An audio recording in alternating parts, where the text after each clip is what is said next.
Hey, welcome everybody. B&B's Football Happy Hour. We are back. We're bearded. We are beautiful as always. I'm Bobby. What's up? It's Brian. Glad to be back for number 16. Good episode tonight with one of our former childhood football guys we used to watch growing up. Oh yeah, one of my favorite Eagles of all time, and number 16 is great. It's my favorite number. It's my football number in college. So this is the top of the heap for me as far as our show's gone so far. This is it. You've reached the top of the mountain. So, so it's only downhill. You can only go down. Yeah, that's it. All the other shows might stink. So. Yeah, man. Thanks y'all for tuning in. And I know Brian usually hits this, but we are over 800 members right now, and that is fantastic. Yeah, man. Yeah, I think I just looked. I think we're at 809 or 810, and it's another 65 people I think joined since last Tuesday night. So we had a huge week last week with like 200 and some people. So 65 is still really good. So keep inviting everybody. I know a few of the members. I invited a bunch of other people. So yeah, keep doing that, and we'll keep approving all those people, and hopefully they'll at some point see their notifications and actually join the page. So yeah, don't forget, I mean, everything we do, it's all about you. So like I posted on our page, if you guys got something you want to hear about, you got a question you want to answer, please feel free, shoot us a message, let us know what you want to hear, and hey, we will gladly oblige. Yep. We got an awesome show though. Last week we talked about fantasy sleepers. This week it only makes sense to talk about our fantasy bus. And I think I started last week, Brian, so let's hear what you have to say. Who's your first bust? All right, let's go. My first guy here, and now this is not because I dislike this team, okay, which I do, but I've seen this firsthand because this is a guy that I had on my team last year. So my first guy is Amari Cooper from the Cowboys. All right, his ADP is about 36, 37. His wide receiver, 12, 13 off the board. So that's putting him as a third or fourth round pick, I guess, in some leagues. This is a guy that I picked last year, and he had some good games. But as I look into the numbers, he had a lot of really bad games as well. So, I mean, I can see this year. Now, my whole main reasoning this year is, I mean, them drafting CeeDee Lamb. So that's obviously going to take a bunch of targets away, I think, from Cooper. Now, FantasyPros.com had Lamb at 50 catches for 700 yards. I mean, that's pretty low to me. I mean, I think he might do more than that. So, you know, that's all taken away targets and looks from Cooper.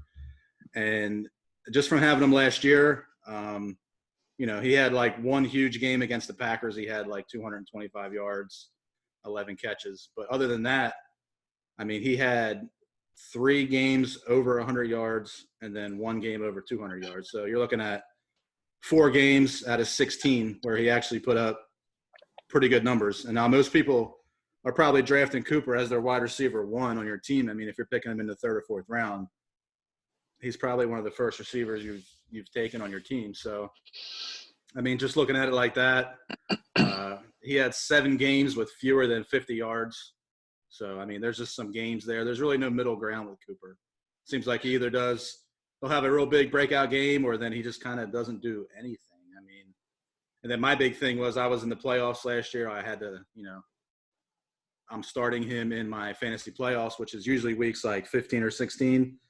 I mean, in those weeks, he had 5 catches for 43 yards in those 2 weeks. So he's just not doing a whole lot. All the big games, like I talked about, those 4 big games, were all home games. So, you know, he's one of those guys that just doesn't really do anything on the road like his old counterpart, Dak Prescott over there. So, you know, I don't know. I could just see him having a pretty down year this year, especially with them drafting Lamb. So that's just how I'm going to put it. I've mentioned this before. I hate agreeing with you, but I do this time as well. I, like you, drafted Amari Cooper last year in one of my leagues, and I was able to win the championship in that league. But luckily for me, it wasn't because I drafted him. I drafted Christian McCaffrey. I had Nick Chubb. And late in the draft, that's usually where I make my killing, where I make my money. I had Terry McLaurin at wide out. I had DJ Chark at wide out. So I was able to do some things, make some trades, and help myself because Amari Cooper definitely wasn't doing that. Now, he is going to, like you mentioned, he's going to win you 3, maybe 4 weeks. But at the end of the year, his stats look good. They're really not on a week-to-week basis. So it's almost like Aaron Rodgers last year. I think at the end of the season, he was a top 10, top 12 quarterback, but he really only had 3 or 4 good games. Yeah. And it's basically the exact same thing. And he'll blow up and the numbers look good but at the finish line, but he is not really helping you week to week. And I am not big on Amari Cooper, and I will be more than happy if he is not on my team this year. Yeah, I think I'm going to let him slide this year. So, and another interesting stat I found,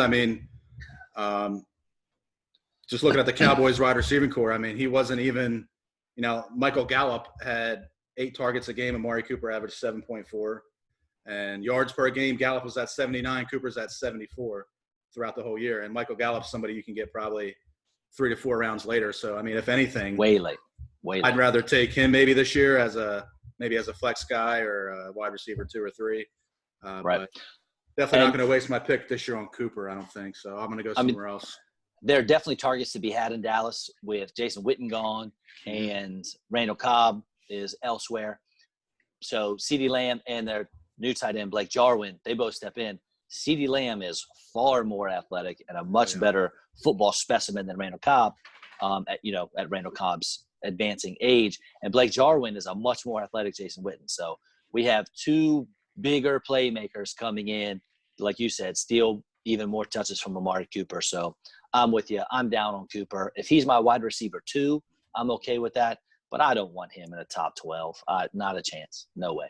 Yeah, I'm going to pass on him. I'm not going to get Amari Cooper because I'm low enough on him that he will definitely be drafted before he gets to a spot where I'm comfortable taking him.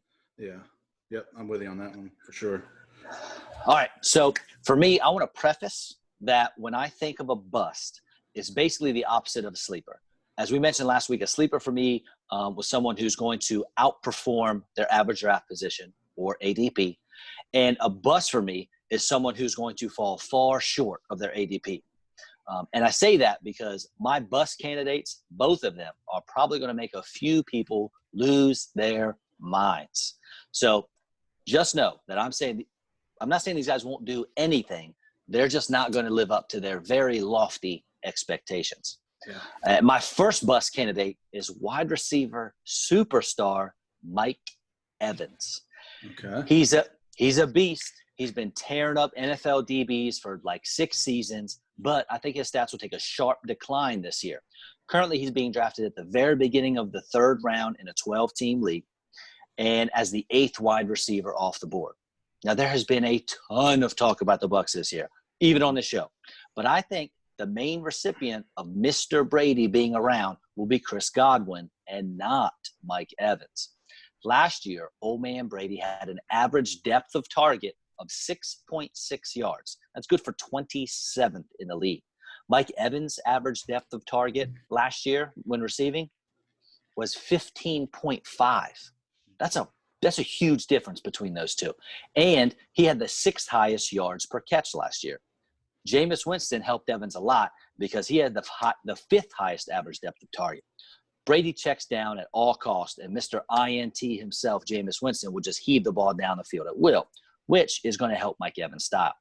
Plus, Evans has never really been much of a pass catcher in terms of volume. He's never had he's never had a 100-catch season. And in 4 of his 6 years in the pros, he's caught less than 75 balls. Evans' game and Brady's game, they don't really sync up. Evans is going to get less looks, and the catches aren't going to be as far down the field. I'm not telling you not to draft Evans at all, but as the 8th overall receiver, not on my watch, my friend. Yeah, I can see him. Like you said, their games. It's just tough for me because, we're talking about Brady going to a new team, so it's just hard to vision it because we haven't seen it yet. So, but yeah, the numbers are there, the stats are there. I think Evans will get his catches, but I think he'll underperform.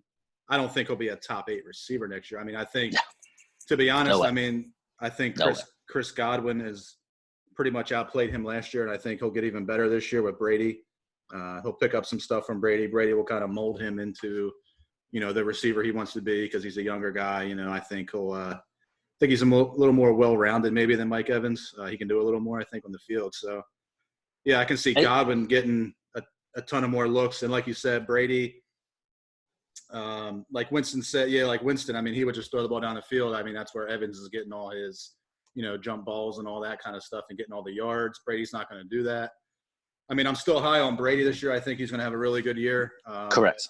I could see Evans, as a wide receiver 8. Yeah, he's probably not somebody I'm looking at either. So, if anything, I'd rather have Godwin for sure. I don't know at wide receiver 8, but. And another thing that's going to help Godwin is his average depth of target last year was like 10 yards down the field. So that's much more in Brady's wheelhouse. Plus, Godwin runs, he runs routes from the slot. Mm-hmm. Mike Evans has never stepped foot in the slot. And I know someone posted on our page about Brady having a 107 QB rating on deep balls. I looked around. I'm not saying it's not true. I looked around. I didn't find those numbers, but I did find that Brady had a 46% accuracy on deep ball throws, 26% completion percentage on throws that were 31 yards down the field.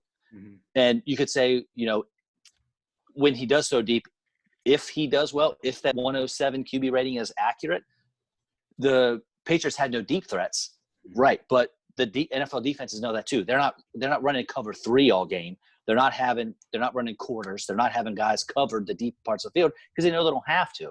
So on the few, I think 10% of Brady's throws were 20 yards down the field or more.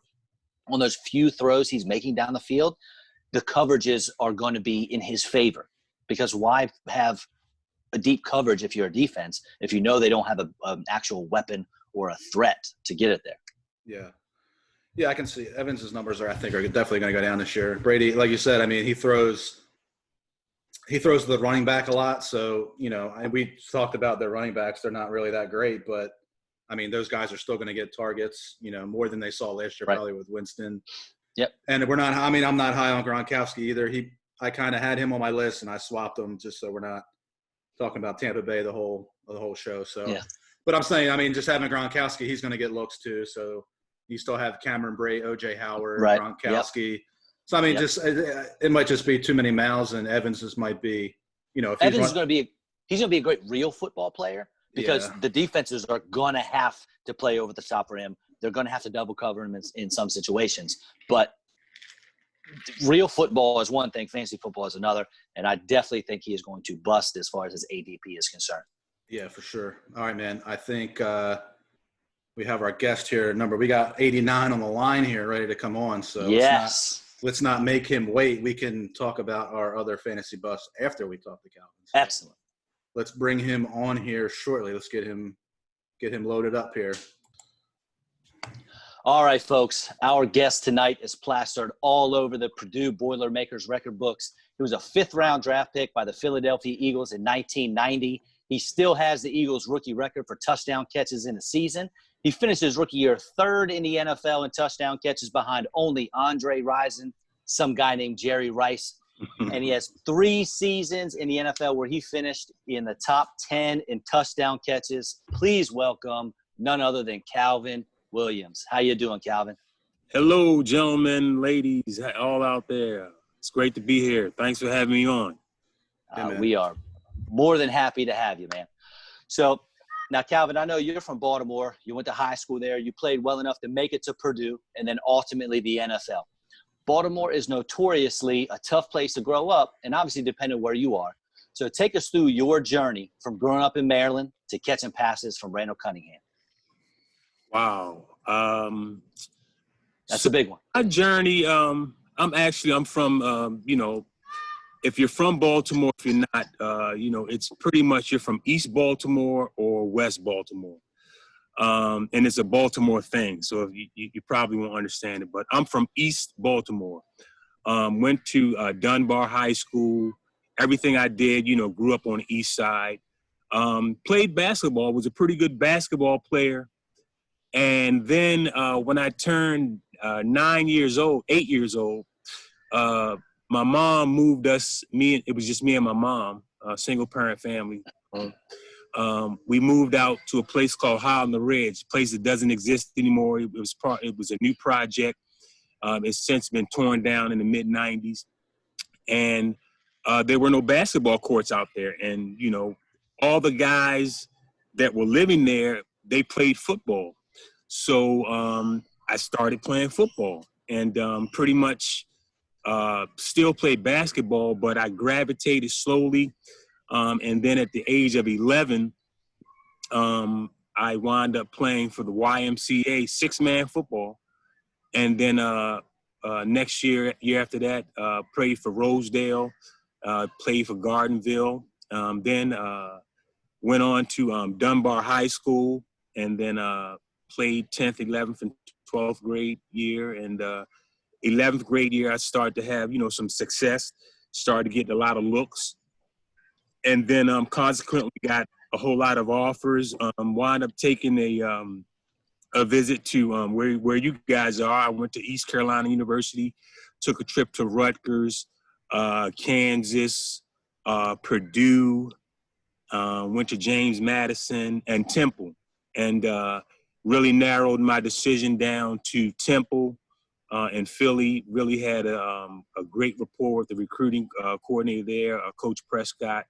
But ultimately, Purdue had everything I want. I always aspired, besides playing football, I aspired to be an entrepreneur. I wanted to open my own restaurant. And Purdue had a pretty good program, a restaurant, hotel, institutional management program. You know, so that coupled with being in the Big Ten, Jim Everett, a whole lot of Rod Woodson. They had just come off the Peach Bowl. And at the end of the day, I had never been anywhere, man. I grew up in East Baltimore and, you know, family, all different parts of the city. But I wanted to get away. I wanted something different. And Purdue afforded me that opportunity, great academic reputation. And that was big, you know, because no one in my family at that time had ever gone off to college, you know, had cousins that had gone off to the Army and the military and, you know, Marines, but no one had ever gone off to college, you know. So that's what I wanted to do, wanted to get away, experience something different, and landed at Purdue. Didn't have great football teams while I was at Purdue. There were a lot of quarterbacks that came through the system, you know, started out as a redshirt freshman with Jeff George, with a guy, he transferred, so that left me on, you know, that left me in no man's land, and you know, several quarterbacks in between him and Eric Hunter, guy from Virginia, that was pretty phenomenal, and you know, made the best of my career. Never was a part of a team at Purdue that won more than four games, but I was a hard worker, and you know, got the opportunity, went to the combine, put up pretty good numbers, and was fortunate enough to get drafted in the 5th round by the Philadelphia Eagles. Got into camp, and you know, Buddy Ryan was the coach at that time, and you know, he gave me an opportunity, and I took advantage of it, worked hard, was no nonsense. My motto was, you know, I'm not going home, because nice. That was just my attitude, and you know, that was part of my upbringing. You know, coming out of Dunbar, Coach Bob Wade, and you know, that was just my motto: not going home. And you know, was fortunate enough to make the team, wind up starting, which is very unusual, even if you're a first rounder, to start as a rookie your first, you know, game. And so started opposite Mike Quick. And, you know, Meadowlands, New York Giants, Lawrence Taylor, Phil Sims. I got chills right now. Keep going. Yeah, and you know, it was on TNT, night game, so everybody's watching. And, you know, so that's how I started my NFL career. You know, no pressure, right? Nice. And, you know, so that's how I started, man. And, you know, just had, you know, a work ethic. You know, it wasn't the most physically talented guy.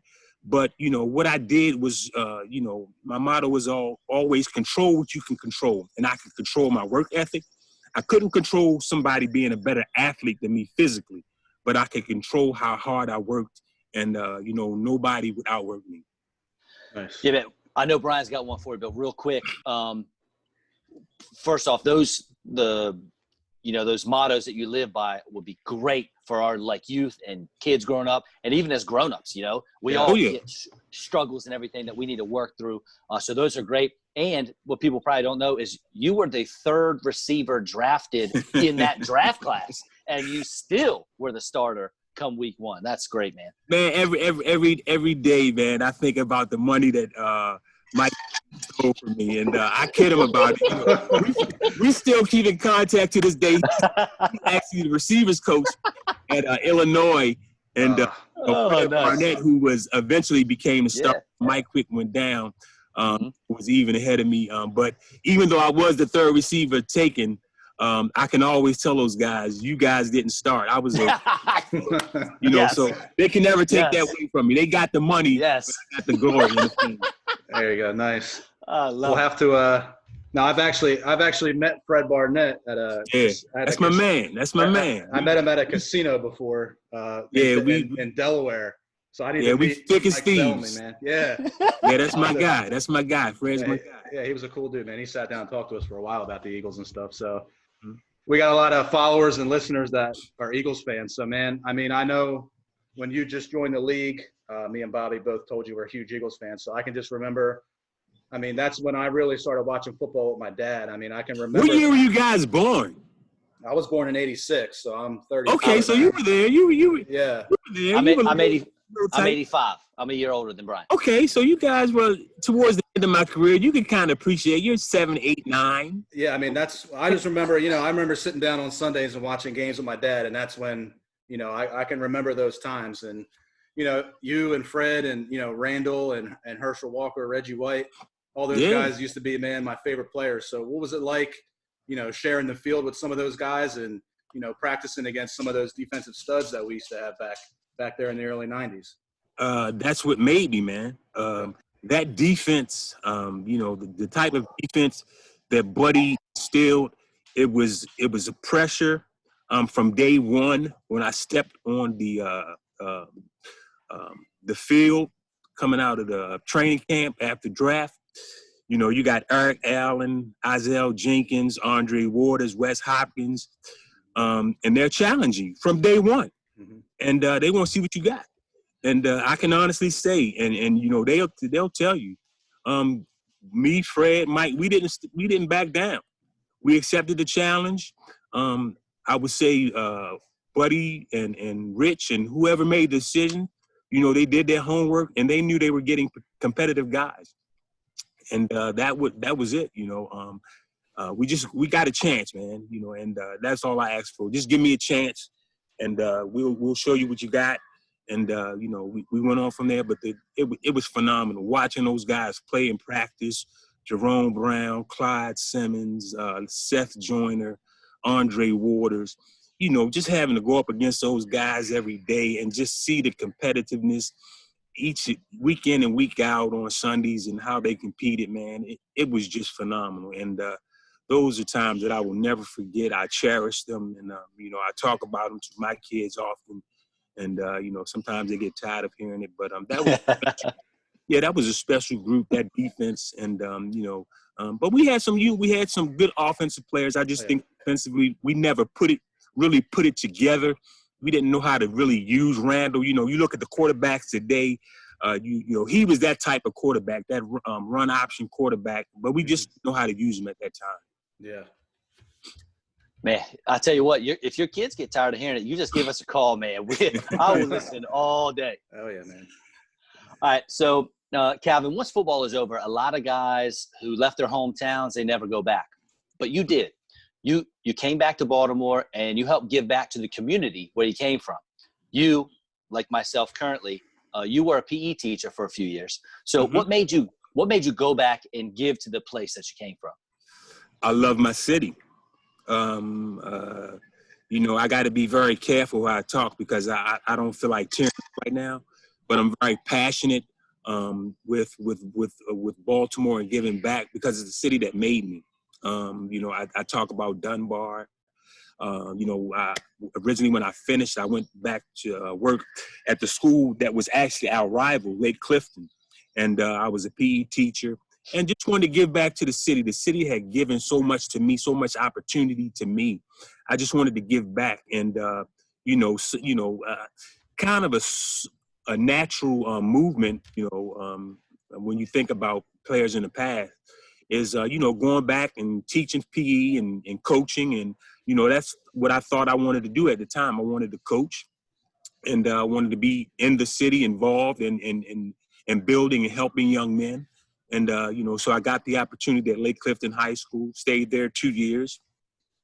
And then a coach of mine who was, had gotten a job at Morgan State University, pulled me up, gave me a call. And, so consequently, moved up, stayed locally at Morgan State University, where, I got a chance to help young men and build young men. And, that's what drew me back, and that's why I wanted to be there. I'm still very involved in the city, even though we're living in West Lafayette now.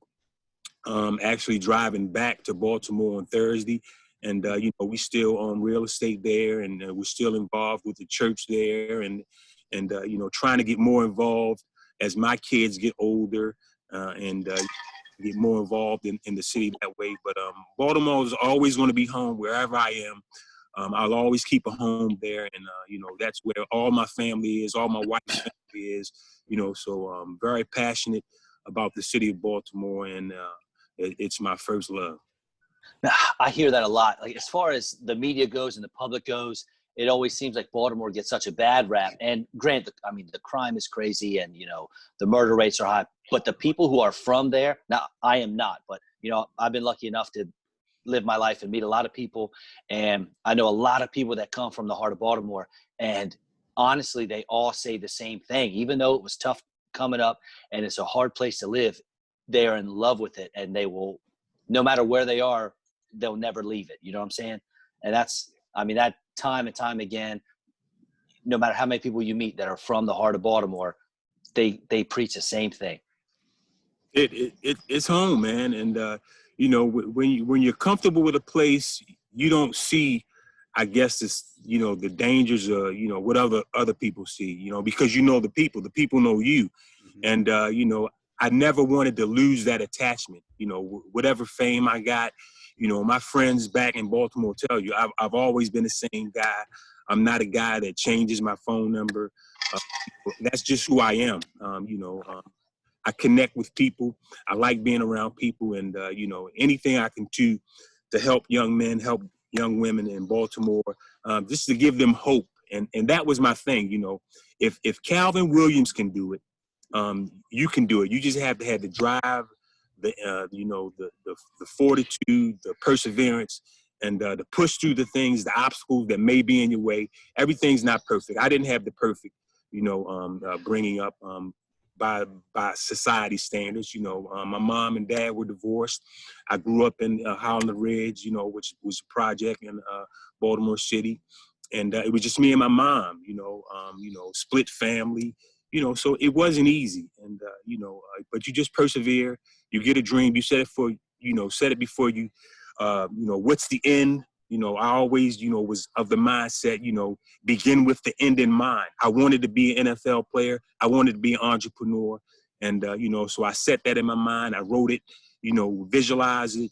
And, I'm a big visualization guy, so I stuck it on my, when I left my room, it was there every day, NFL, entrepreneur, ownership. And that's the way, you do things in my mind as I've watched people who I looked up to at growing up. Nice, man. So coming to present day, like you said, you're living in West Lafayette right now, which is Purdue University, for those out there who don't know, where you are the associate athletic director, correct? Yes, that is right. Now, given the times that we're in, that job's probably pretty stressful, I would imagine. So Woo! I don't want you to breaking news here, but Purdue's in the Big Ten, and they were kind of one of the first conferences to switch to the conference-only schedule. What do you think are some of the biggest challenges that, just college football in general has in order to play the full season? And, I mean, do you think this 1 year is going to affect college football down the road for a few years to come, or kind of just, a 1-year outlier in your opinion? Or, what are some of the challenges you're seeing? Well, the biggest challenge is trying to figure this thing out. There's a lot of things that are unknown with regard to the COVID-19. So we're trying to figure it out. And, at some point, there's a phrase, going around that you got to land the plane. At some point we have to make a decision. Yeah. And I think, you're trying to hold out as long as you can to gather as much information as you can to figure out the best way to go about it, given, the situation we're in. And, that's where we are. We're just trying to keep people safe, put protocols into place so when we bring our student athletes back, we have them in a safe environment. But the biggest challenge, as we're finding, is that, you're reading every day, even with Major League Baseball, that once guys get outside the circle or the bubble, as we're calling it, that's where you get in trouble. And student athletes aren't any different. We can do all we can during the day to keep them safe, keep them quarantined, but they have a social life. And, I think the ones who, can sustain and stay within the, the ramifications of the protocols, they're going to be the ones who are successful. And that's the biggest challenge, getting everybody to understand the importance of protecting yourself and protecting others. True. Yeah. Yeah. I mean, as a teacher, I'm in charge of a whole lot of people, and I've been a head coach for several different sports, and always am the one making decisions. And I've said time and again, man, I'm glad I don't have to make the decisions this time around, because this is so tough, man. So tough. Your current job's probably harder than playing in the NFL right now, I would imagine.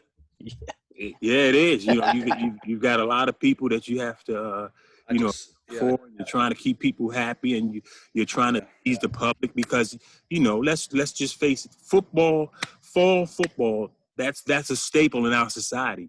And, not having basketball in the spring and, a shortened baseball season, our society, in large part, we depend on sports. Because that's become, one of the staples in our society, and that's been taken away. And, it's hurting our society. Yeah, it's tough. Yeah, dude, agreed. All right, Calvin. So my last question is a little fun one for you. Okay.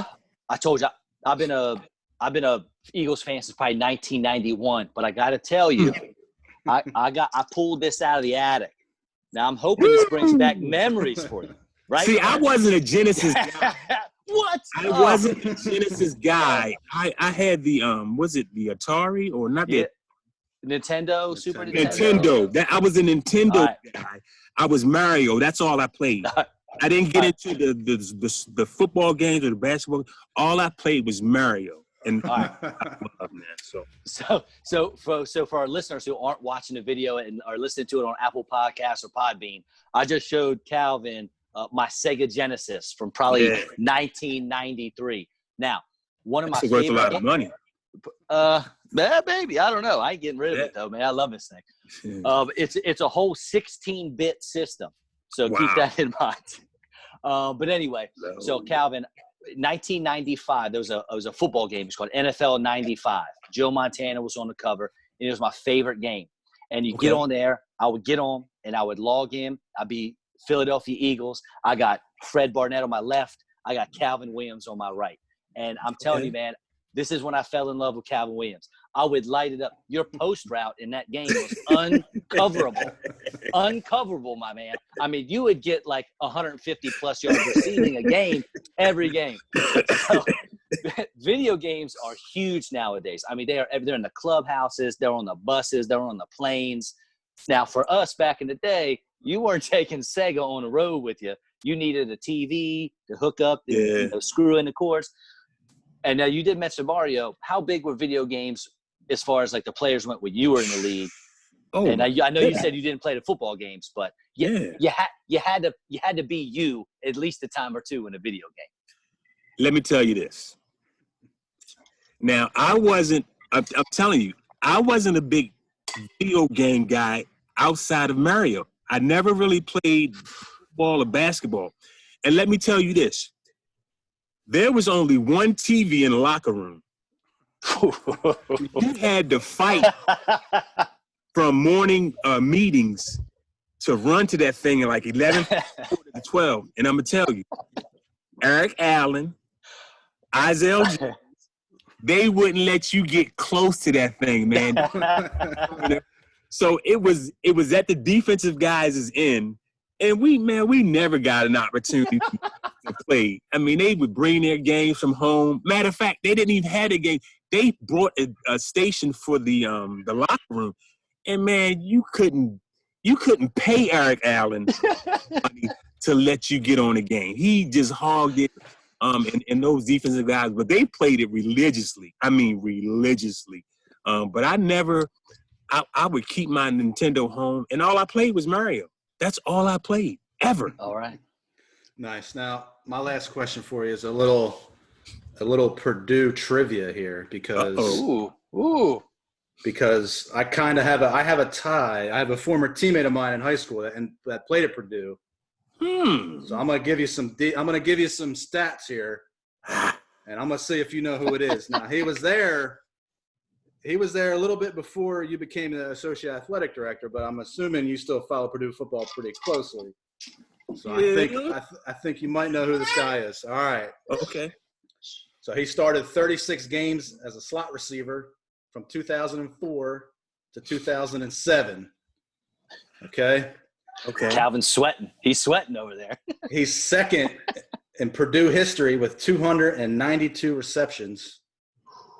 Third with 3,548 receiving yards, and tied for fifth with 21 touchdowns. All right. His 6,219 all-purpose yards set the Purdue all-time record and fourth in Big Ten history. Oh, man. So, do you know who it is? Did he play professional football? He did not. He went to the combine. I think he played on a practice squad and never really. I think he had. Was it the Detroit Lions practice squad? I think he was on the Steelers practice squad. He just never really made it to the league. He was number 9. He played receiver. And you said where is he from? He's from New Jersey, southern part of New Jersey. Is he living in Jersey now, or where is he living? I think he lives in Jersey or Philadelphia right now. He's a short guy. He's like 5. He was like 5'9", 5'10", 170, 75 pounds. It's not. Vinny played in the Super back in the no. Vinny's still around here. Yeah, he played from 04 to 07. I think he played with Kyle Orton 1 year, and then he played with Curtis Painter. He was his quarterback for 3 years. He's got 6,000 yards? 6,200 all-purpose yards. Purdue all-time record. Fourth in Big Ten history. Dang, I'm not even going to cheat because I could Google, bro. On the line. I'm not even going to cheat. So I played high school football with Dorian Bryant, number 9, Dorian Bryant. Ooh, Dorian Bryant. Yeah, so he was a little short slot receiver there. Yeah, Dorian actually came back here and spoke to our kids. Okay, yeah. I haven't it's been a few years since I spoke with him, but I mean, I remember I used to get up and watch Purdue on ESPN at 12 o'clock every Saturday just to watch them. So Dorian Bryant, he came back about 4 or 5 years ago, and he addressed our student athletes. Okay, yeah, I played high school football with him. I grew up with him in the southern part of New Jersey. So okay, that's my ties to Purdue. Yeah, he was a beast. Yeah, he was a quick dude. All right, Brian, do you have another big question for him, or you want to hit our little rifle round? Yeah, we can just go into the rapid fire here. Let's do it. See what Calvin's got. Just gonna be quick, like one word answer. Blame it to the head, not the heart. All right, man. So I'll go first. You ready, Brian? Yeah, go ahead. You go first.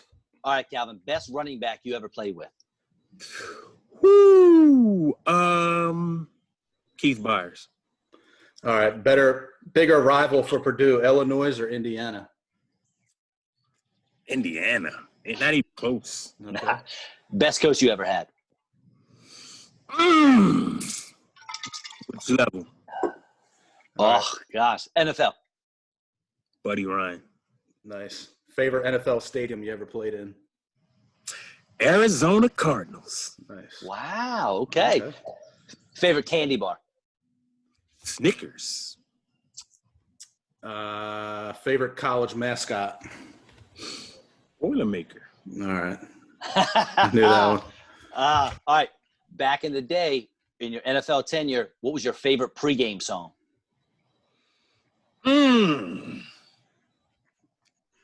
Darn, that's a good one. It hit me in the gym today when I had my mix going. It had to be rap. I would say it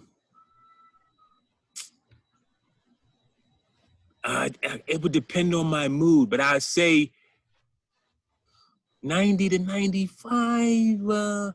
That's a good one.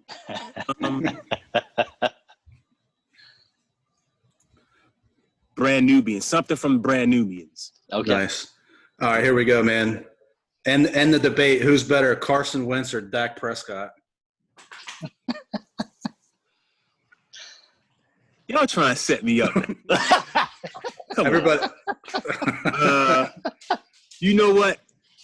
I mean, they're both good, but if you had They're both good. if you had to pick, man, If I had to pick one, if you're a GM and you had to draft one of them, if I had to draft them coming out of college or draft them what I know now, draft them what you know right now. I have to go with Dak. He stays on the field. Yeah. Dak's on the field. All right, last one for me, man. You and I both. We're from Maryland. We're diehard Philly fans, okay?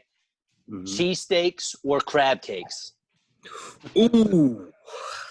This is my walk-off. I'm done after this one. I'm sorry. I got to go crab cakes. I'm sorry. Okay. All right. Yeah. I might go Jimmy's on 4th and South. I love it, but I got to go with Jimmy's Seafood. I'm a Jim's guy. Yes. Or Coco's, in Baltimore with the crab cake. You said Coco's in Baltimore? Coco's in Baltimore. Hartford Road. I just gave him free pub. Yeah. Nice. All right, one more from me, man. Do you think the Eagles should go back to the all Kelly green uniforms like you had back in the day, or keep the midnight green? You know what? I like the newer uniforms. Yeah. But if they could put the color into like one of the newer schemes. Ooh, yes. Cool. But I actually like the darker. Okay. The darker green helmets. I had a Mercedes that color, so I love that money green. Yes, the Kelly green. Love it. Yes. Yeah, I love it. I want them to go back to the Kelly green, but yeah, like you said, I mean, if they could incorporate that in like the new uniform, that'd be pretty cool. I like. Oh yeah. It would be pretty awesome. Oh, Calvin, this has been incredible, amazing. Do you have anything personally that you want to shout out? A business, anything you want to throw out there? We have listeners all over the place, man, especially Maryland, Baltimore. Oh, no, man. I just, I love doing these type of podcasts because I always want to give back.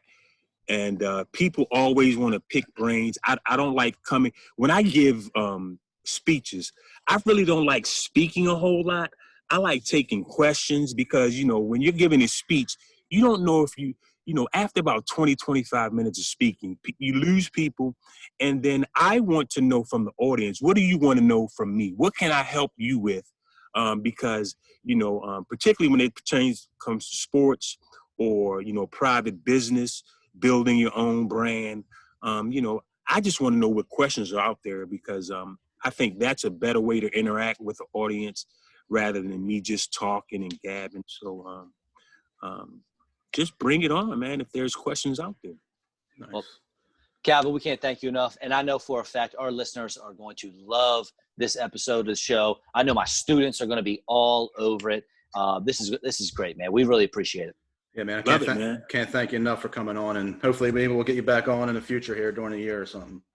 Oh, yeah, whenever, man. Just let me know. Give me a heads up. We'll put it on the schedule and just let your people out there know that, stay focused. You can do whatever you want to do and, get that education and, persevere. You're going to have obstacles. Don't be afraid of failing. We all fail. Yep. It's how you get up and respond to it. If you're not failing, you're not trying hard enough. That's my motto. That's another thing I say. If you're not failing, you're not trying hard enough.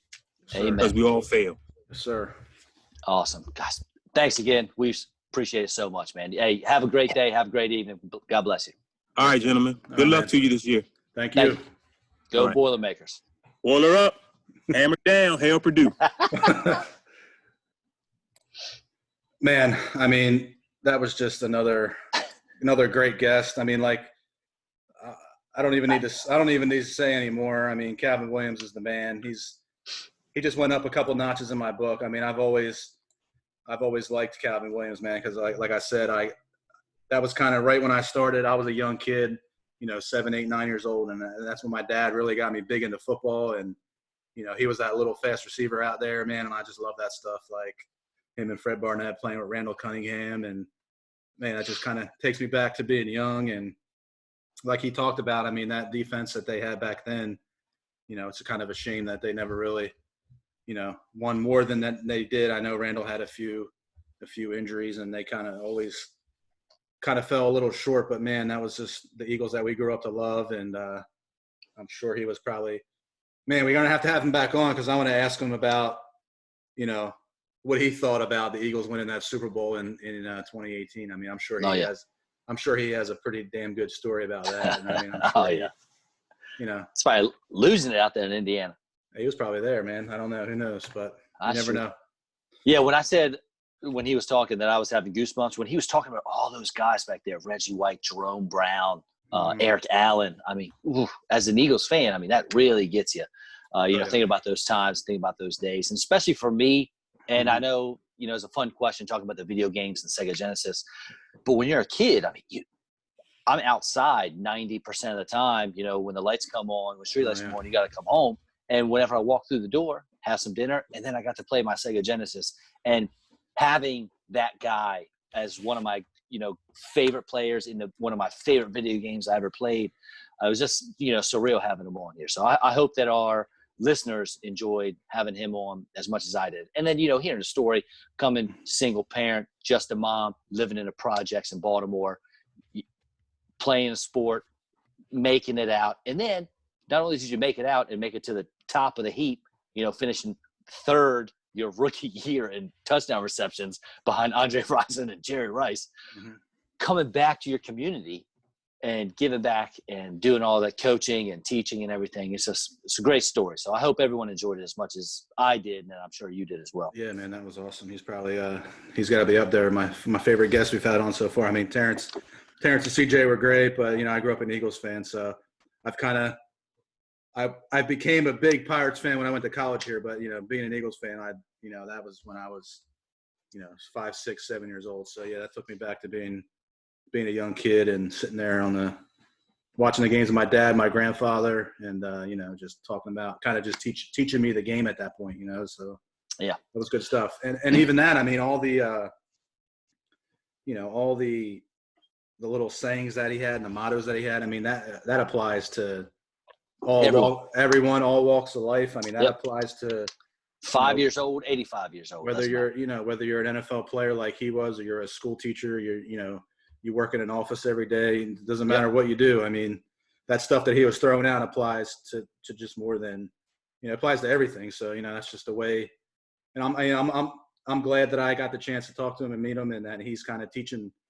I'm sure he's instilling that in those college kids, because I'm sure those turn out to be great men. And we kind of need more guys like Calvin out there spreading that good word and putting that stuff in their brain, man. Because I mean, the times we live in now are just so negative, and for him to be a positive role model in some of those guys' lives, I mean, I'm sure that's just more than they could ever 100%. imagine. Yeah, so 100%.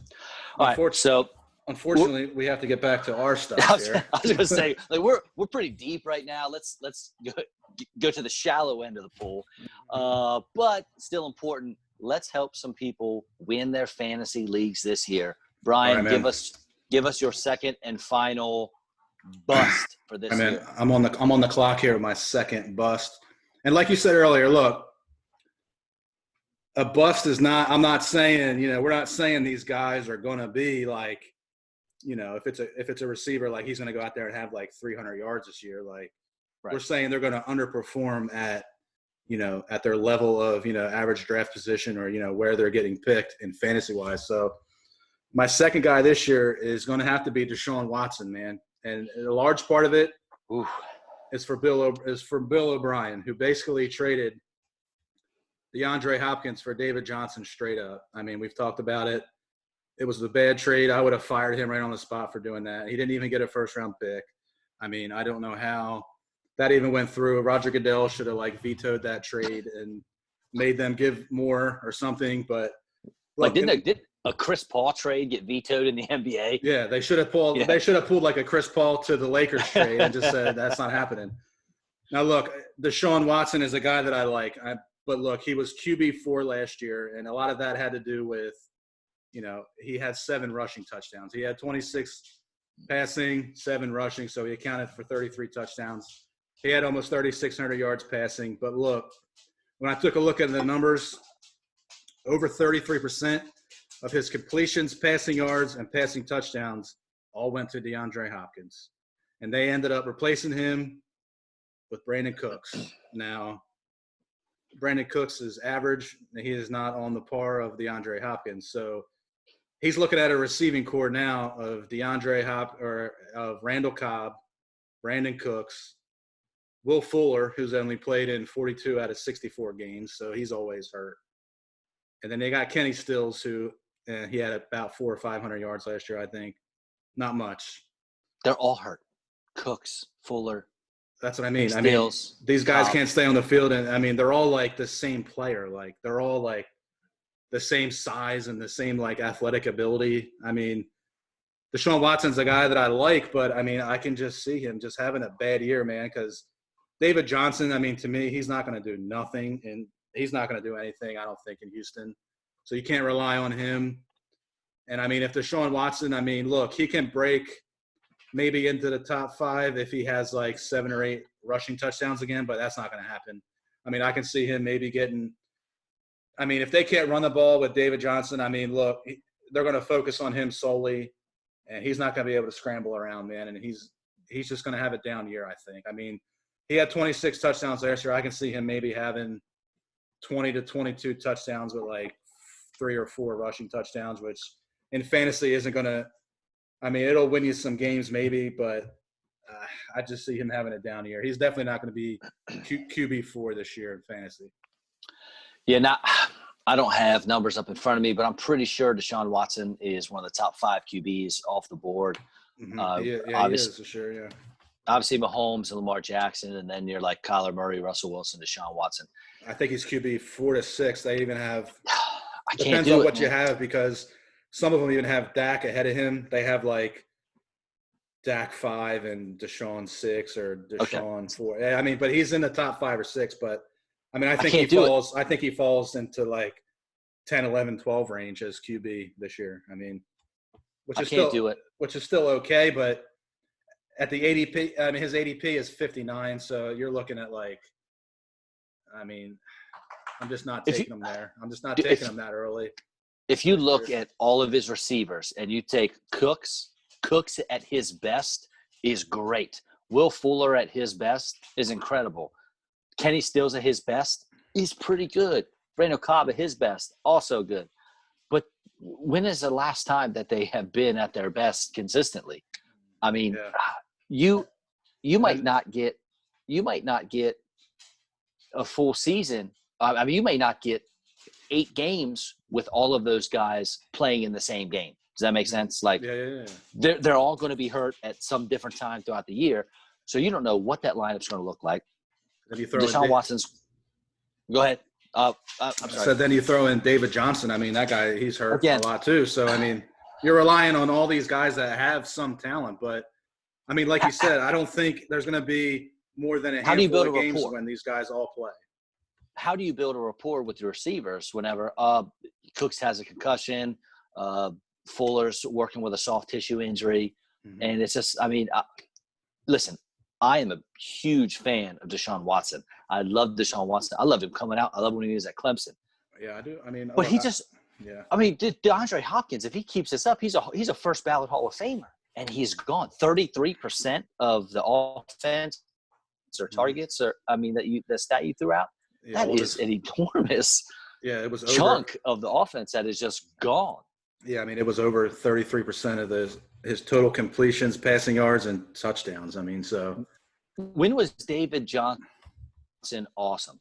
2016? Yeah, when I took him, I think I took maybe him in 17.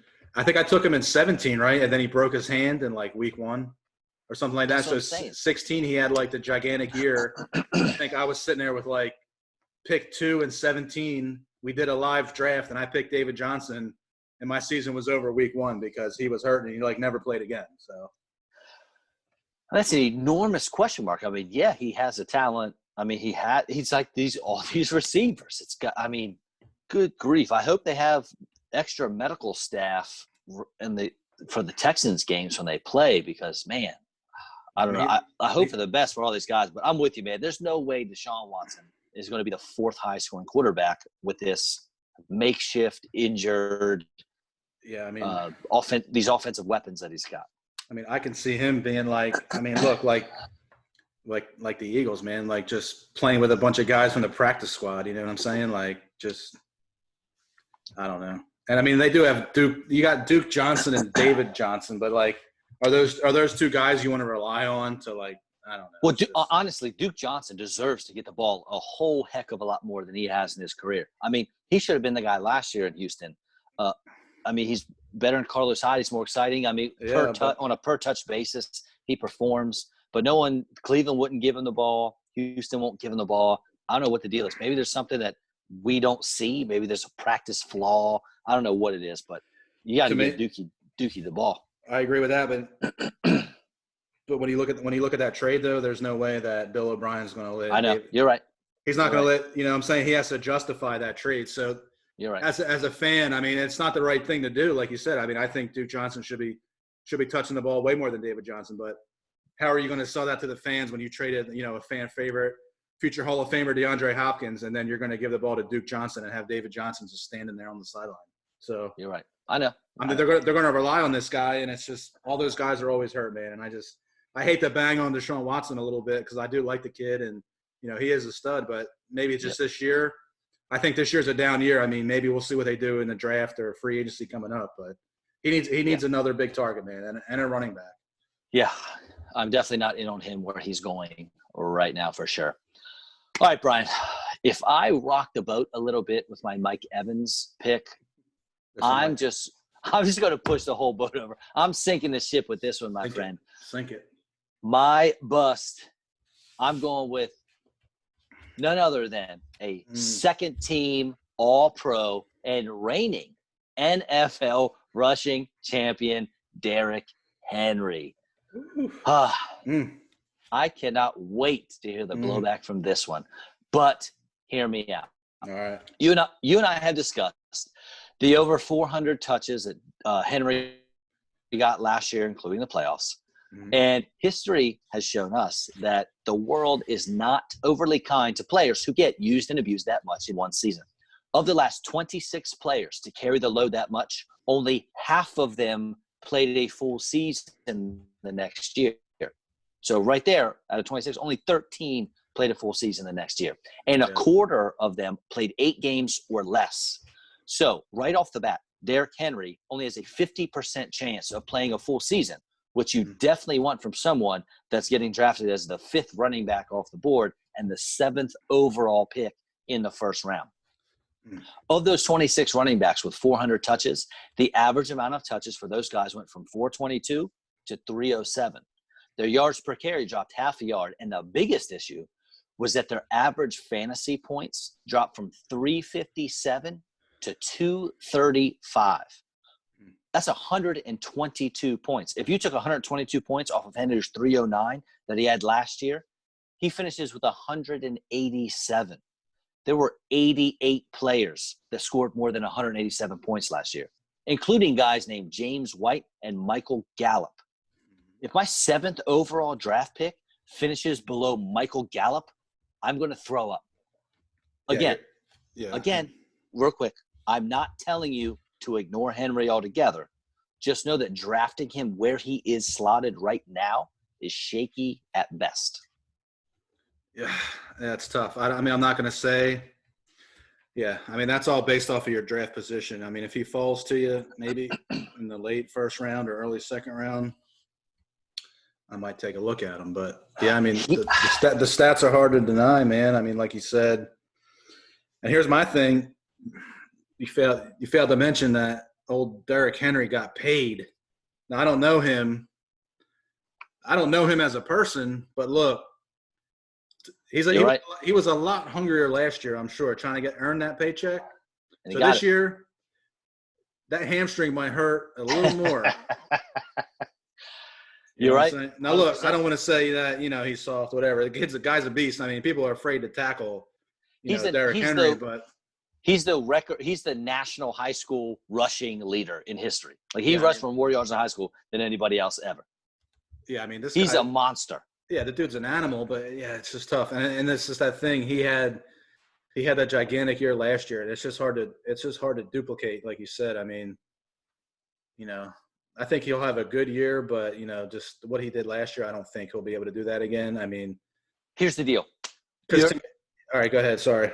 No, you're good. You're picking. He's going 7th overall, right? So you're sitting there. You got the 7th pick in a 12-team PPR draft, and you're looking at Derrick Henry.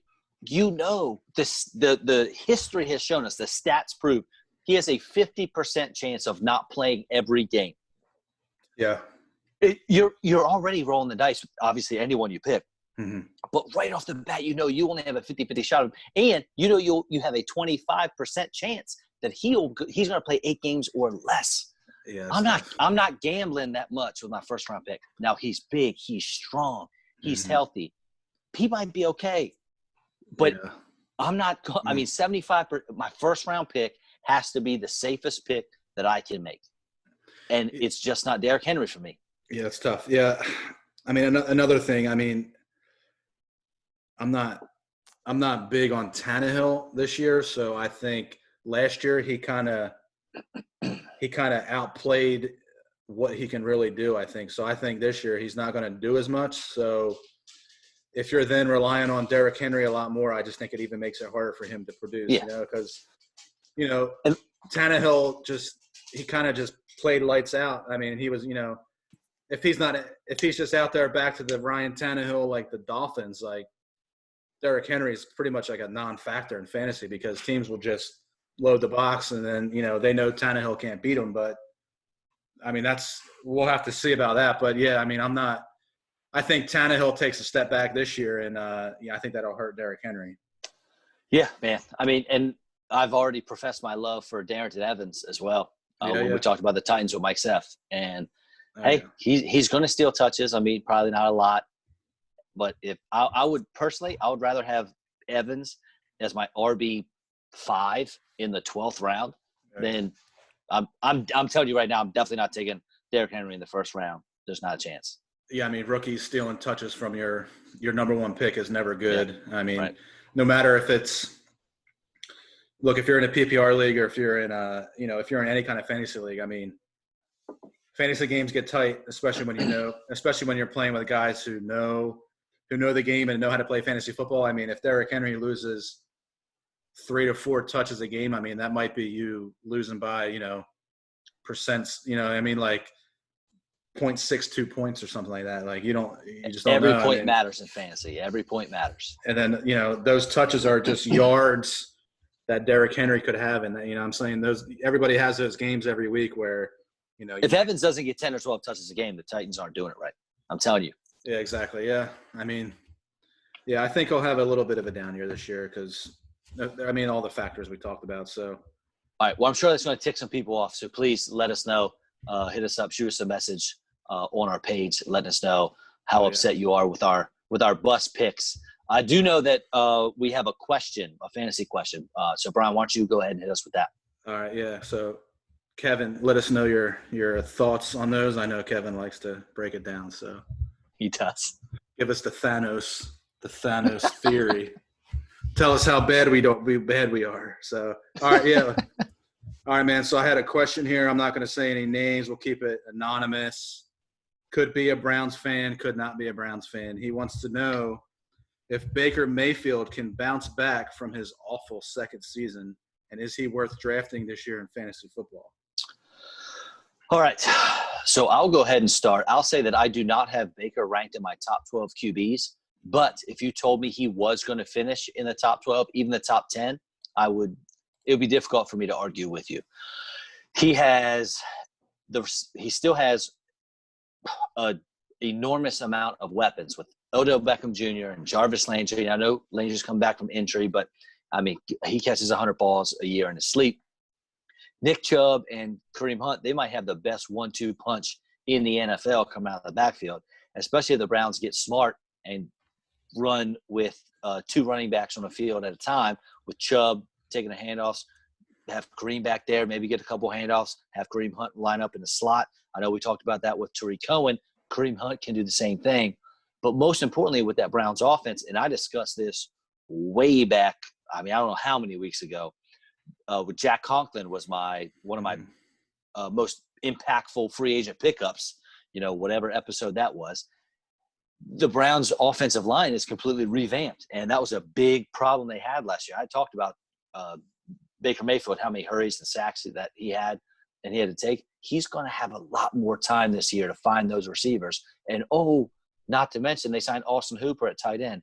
He has a ton of – I mean, maybe the most weapons in the entire NFL at his disposal. He was a number 1 NFL draft pick, and he showed, at least, in college, that he has NFL-type accuracy. I think he was over 70% accuracy his senior year at Oklahoma. So I'm in on Baker Mayfield. Now, again, I don't have him in my top 12 right now. He might move up there in the next couple of weeks. But, hey, if you want to take him as your QB1, as long as you take him late, I'm okay with that. Yeah, I mean, Mayfield, like you said, with those weapons, he might be a guy drafted as like a backup quarterback maybe. I don't know. Sure. I mean, I always go, you always go your starter, then you go, I always draft another quarterback, obviously. But, yeah, I definitely wouldn't draft him as my QB1. I mean, he had a terrible year last year, let's just face it. I mean, and I don't think the whole Freddie Kitchens thing, that obviously didn't work. So that was a 1-year deal. I think he's going on his 3rd coach, right? So he had Kitchens last year. Now they have Kevin Stefanski. So, I mean, it's like his 3rd year, 3rd system, 3rd coach. I don't know. I mean, last year I think he completed, like you said, in college, he was accurate in college, but last year I think he completed like less than 60% of his passes, and he had 21 picks. I know but again, that. he's running for his life back there. Yeah, he is. Now with the improved offensive line and some of those weapons, I think he'll do good. Baker's another guy like Desean. I mean, I like Baker Mayfield. I liked him coming out of college. I mean, he's that guy that has kind of like – he's got to just get that chip on his shoulder. I mean, I think he had that coming out of college, and then he had some success his rookie year. And then last year I think he just did a little bit of too much talking maybe. I don't know, and just, things just kind of went south. And he needs to get back – he needs to get back to that guy, that had that chip on his shoulder, like that walk-on at Texas Tech and the walk-on at Oklahoma. Yep. And he proved everybody wrong. So maybe he'll do that. But and Stefanski, I mean, he's definitely a better coach than Freddie Kitchens. I mean, what was Freddie Kitchens like, an offensive line coach or something like that? And they promoted him to head coach. They had it's a joke. The Browns, Stefanski, the whole organization's a joke. Hiring Stefanski, he's the best coach that Mayfield's been able to play for. So by far. Stefanski's actually a legitimate NFL coach. Yeah, I mean, you had Hugh Jackson, and then you went to Kitchens, and then now you have Stefanski. So, I mean, I think he'll do better. I mean, I don't think he'll have 21 picks. I mean, he needs to knock that down to like 12.